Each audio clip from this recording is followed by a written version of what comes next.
Hi everyone, Dr. Sultan here from Dentistry for Children. Welcome to our Aftercare guide for lip and tongue tie release using a CO2 laser.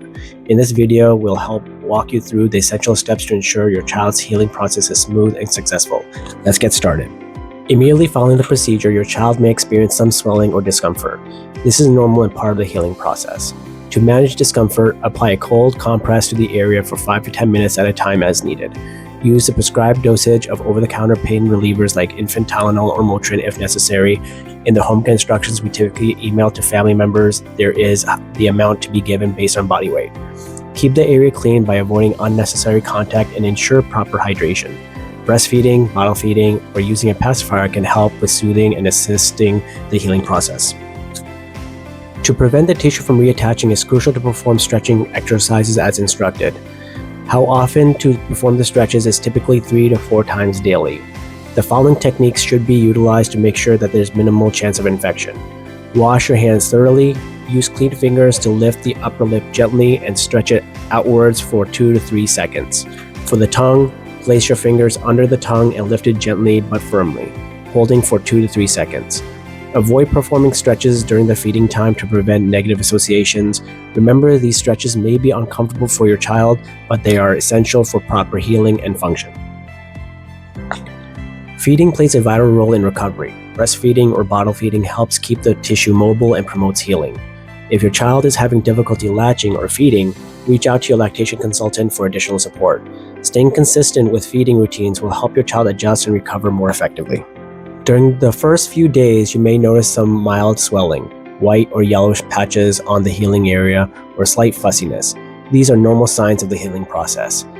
Contact us immediately if you notice that there's excessive bleeding, signs of infection such as increased redness, swelling, or fever, difficulty feeding that doesn't improve with support. When completing the stretches at home, position yourself at the 11 or 12 o'clock position as demonstrated in this video. Make sure to wear gloves or have clean hands. Gently position your fingers so that you can cover the baby's nostrils. To the best of your ability, use your fingers to gently rub the area around to release the area as well, applying firm but gentle tension. This will help ensure the diamond-shaped wound remains open and properly released in the vestibule. For patients with cheek ties released as well, place your fingers into the cheek vestibules and gently massage the area. Repeat this motion 3 to 4 times during each session to encourage proper healing and prevent reattachment. Once the cheeks are stretched, you can move to the tongue. There are 2 effective techniques for stretching the tongue. First, place both index fingers on either side of the tongue, allowing baby to gently bite on your fingers. Then gradually push your index finger underneath the tongue, lifting and stretching it upward towards the roof of the mouth.